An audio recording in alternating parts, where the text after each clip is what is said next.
In the past, I've covered which engines to steer clear of. I've spoken about which gearboxes to avoid, because we're conditioned, aren't we, to focus on these big mechanical items. Historically, they're what can wind up costing us a fortune or taking our car off the road. However, when it comes to more modern cars, the parts that are likely to lead to their expensive demise, they're often far more unassuming. In 10 years' time, the general public will be painfully aware of the finite nature of the parts that we're discussing in this video. But for right now, the parts are still new enough and in many cases still under warranty, so they're just not spoken about very frequently yet. Now, if you're lucky enough to go from brand new car to brand new car, then this very likely is not going to concern you. But if, like me and many others, you rely on older cars, second, third-hand cars, then this, in my opinion, is the tech that you're going to want to steer clear of.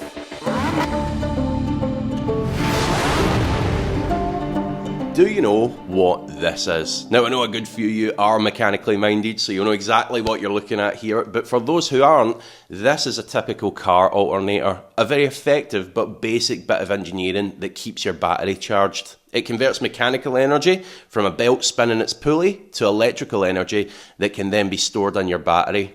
Slowly but surely, these are going extinct, because they're no use in a hybrid drivetrain, which almost every new car in the UK now is. What's replacing them is this, an integrated starter generator, or ISG, the first bit of tech in this list. So unlike a traditional alternator, an ISG can provide power as well as capture it from regeneration, which is pretty key to this whole idea behind mild hybrids and also some plug-in hybrids. It's clever, but it's very complex.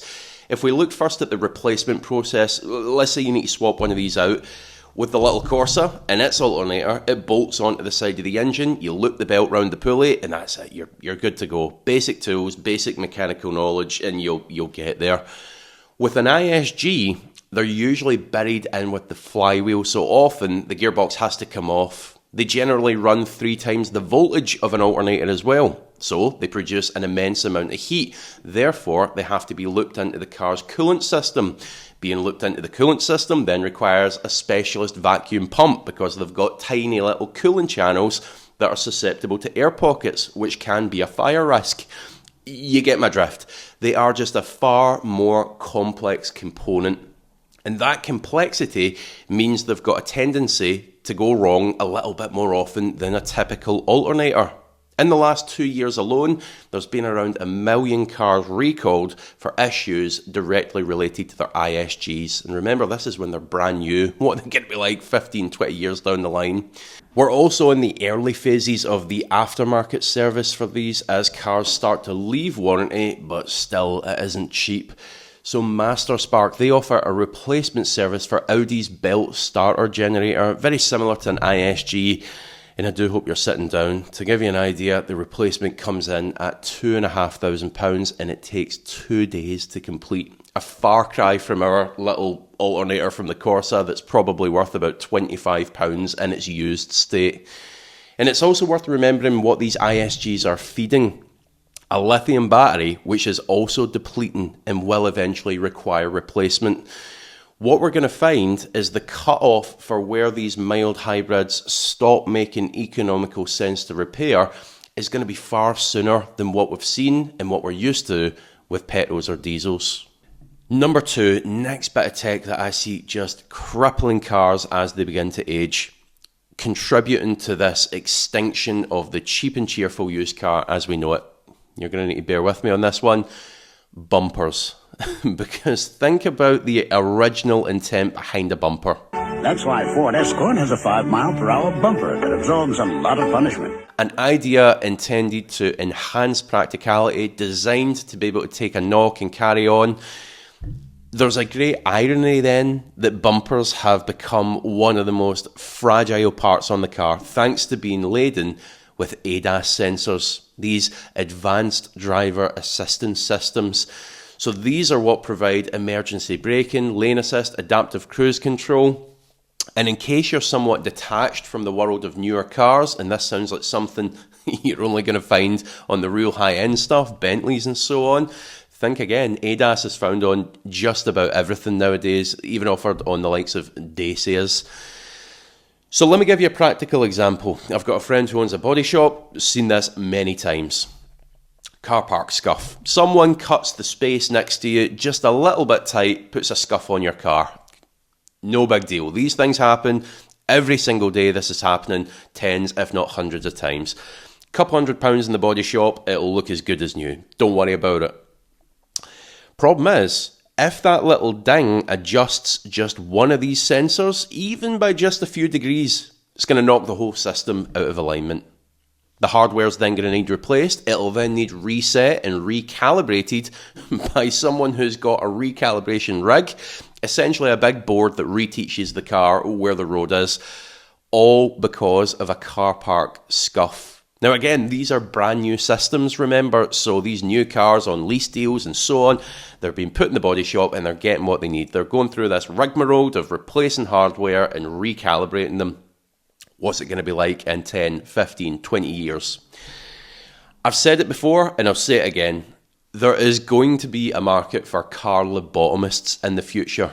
Someone who specialises in removing debilitating kit like ADAS and just handing back a functional basic car. And feel free to take that idea. I'm not going to be hostile over it. Feel free to take it and let us all know that you're doing it, please. And maybe you can have a look at the third and final bit of tech in this list as well. Screens.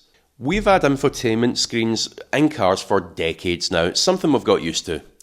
But it's the way in which they've been integrated over the last few years which has drastically changed. So if we take a luxury car from the 2010s, let's say, and it would need to be a luxury car because often back then basic cars didn't even have a screen. Chances are that screen would control things like the radio station, maybe sat nav if you were lucky. That'd be about it.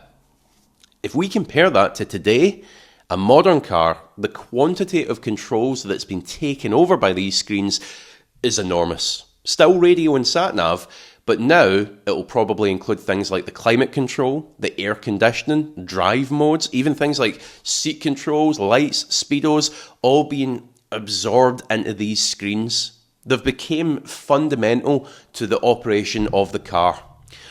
And the problem with that is, when they fail, which they will eventually, it's no longer just an inconvenience. The car becomes pretty much unusable. And it's not cheap to fix. I drove a Mark 8 Golf recently, a car which coincidentally is known for screen problems, particularly on the early examples of it.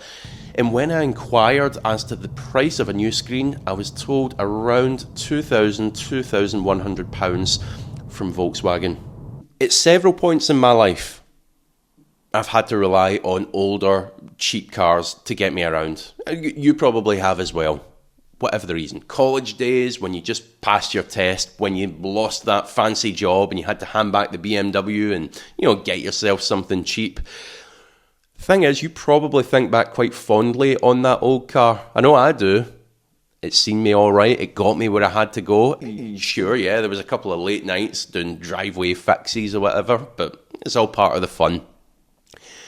The reason that we were able to have those cars and benefit from them was because of the longevity, the survivability, the repairability that was built into them, 25, 30 years ago now.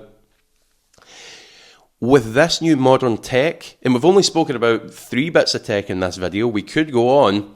With this new tech built into modern cars, they don't stand a chance at providing the cheap, cheerful, fixable transport that we've enjoyed and benefited from. I really don't envy anyone who finds themselves in our shoes and has to pick up something cheap to get them where they have to go, because it's going to become a complete minefield.